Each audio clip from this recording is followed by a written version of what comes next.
What's up? So, you're about to start junior college pretty soon and you're a little worried about how you're going to handle it all. Well, I was in the same place as you 3 years ago, and I'm going to give you all the tips and tricks that I use to conquer it like an academic weapon. Junior college or community college, whatever you want to call it, I'm going to use the terms interchangeably in this video. Basically, we're usually pretty ashamed to even tell people that we're going there at all, and you shouldn't feel that way. Most people who go to junior colleges do so out of necessity, usually for economic or lifestyle reasons. In all reality, most people cannot afford to go to university. Even a lot of the people that are going right now can't afford it.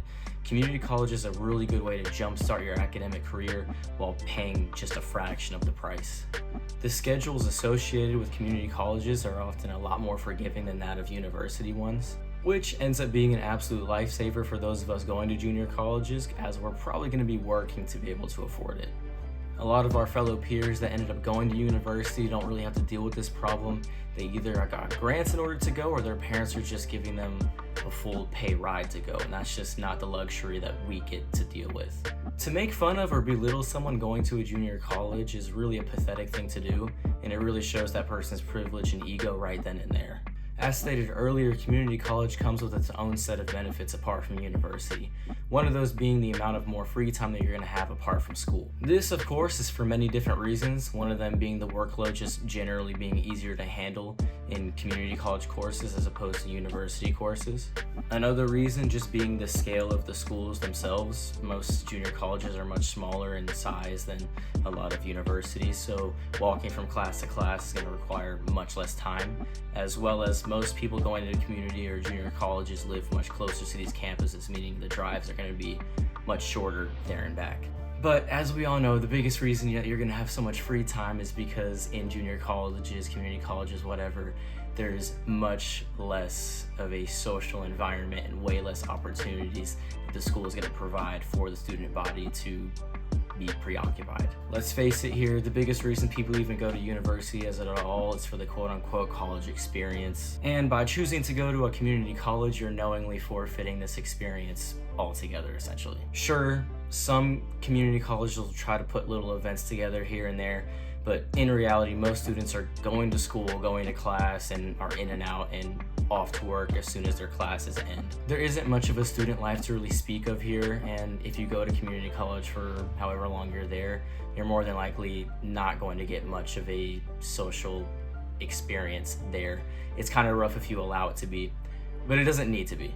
I'm going to show you how I was able to have a flourishing social life. Gosh freaking dang it. I'm going to show you how I was able to have a flourishing social life, a lot of fulfilling alone time, and a successful academic career, all working multiple jobs at the same time that I was in school. First of all, you need to get rid of any shame that you have about going to community or junior college. At the end of the day, whether you go to junior college or university, your first 2 years in academia are going to hold the same amount of weight. An associate's degree is the same whether it comes from a university or a junior college. It holds the same amount of weight in the world. Now that that's out of the way, how does one have a fulfilling social life in an environment that doesn't even promote it? It all comes down to being open and outgoing in whatever situation you find yourself in, and forming new habits that allow you to be around new people. As long as you take some in-person classes here and then, you're going to have plenty of opportunities to meet new people and make new friends naturally. If your professor takes the entire class time to give the lecture and gives very little time for discussion between classmates like a lot of mine did, it's going to be a little bit more difficult and require some more effort on your part. The best thing that you can do in a situation like that is find some students after class ends and walk up to them and make some small talk. Either talk about how annoying the professor was or how annoying one of the assignments is going to be, and from there go ahead and exchange numbers for academic reasons. A lot of these small little friendships and acquaintances that you make along this way can go long term in terms of your time at college. Another thing you can do is while walking around before and after class, look for student centers or study halls or places where large groups of students tend to gather up. These places will tend to have lots of people and lots of opportunities to jump in, make conversation, and start some new friendships. But what happens if your community college is kind of like mine and these student centers don't really exist outside of a couple small cliques of kids that don't really seem too inviting to anybody outside of their circle? There were entire semesters where I did not talk to a single soul from my junior year of college, either because I was taking all online classes or because the people in my classes just weren't for me. During those times, I took full advantage of the wide range of people and connections that I made back in high school. Never be ashamed or embarrassed to reach out to people that you haven't spoken to in a good while.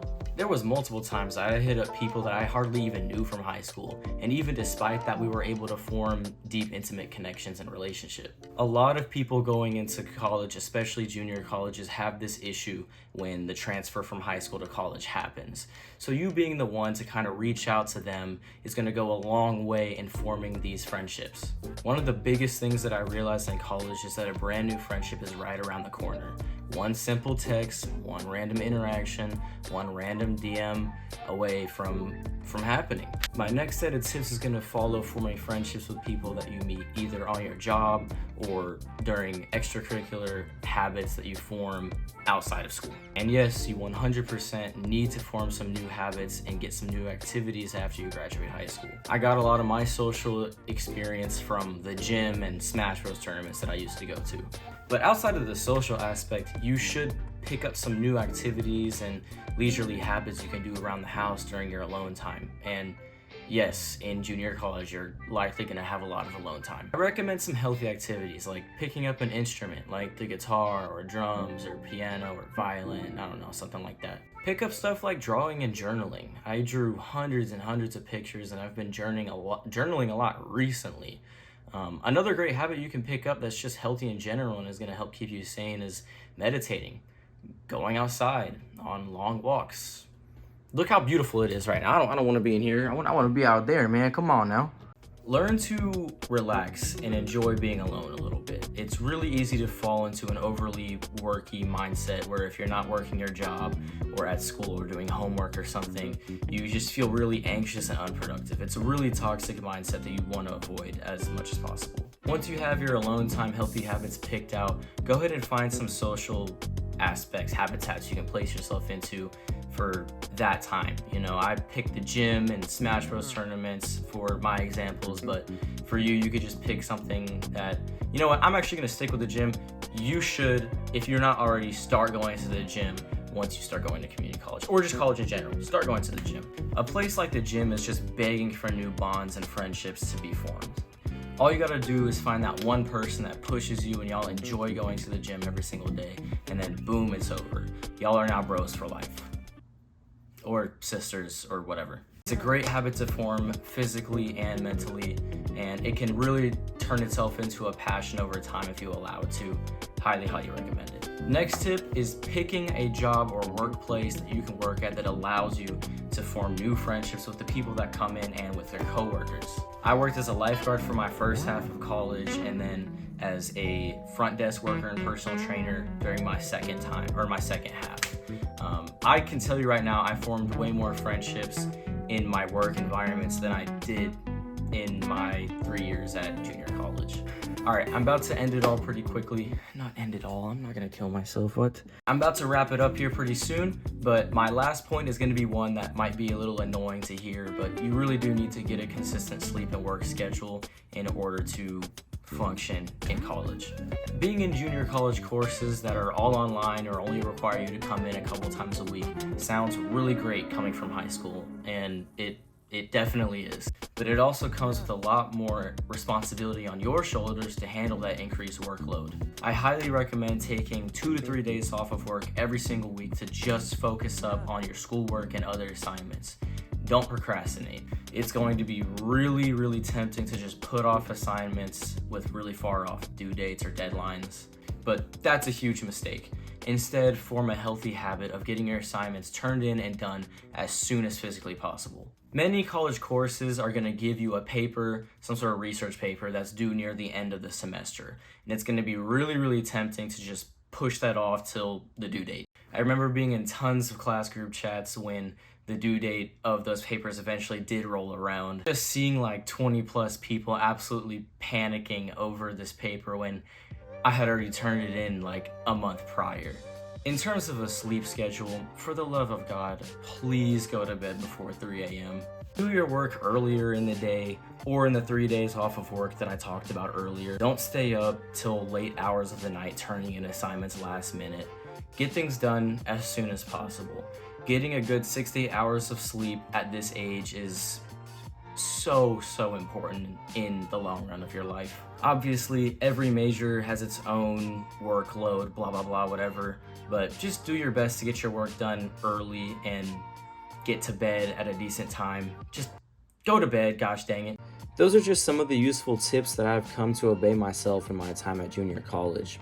It took a while to get to this point, but I now have a work and school schedule that works for me so well that I tend to have a lot of free time during the week to do the things that I actually want to do. It took a lot of procrastination and stress to figure it all out, but it's more than possible if you try.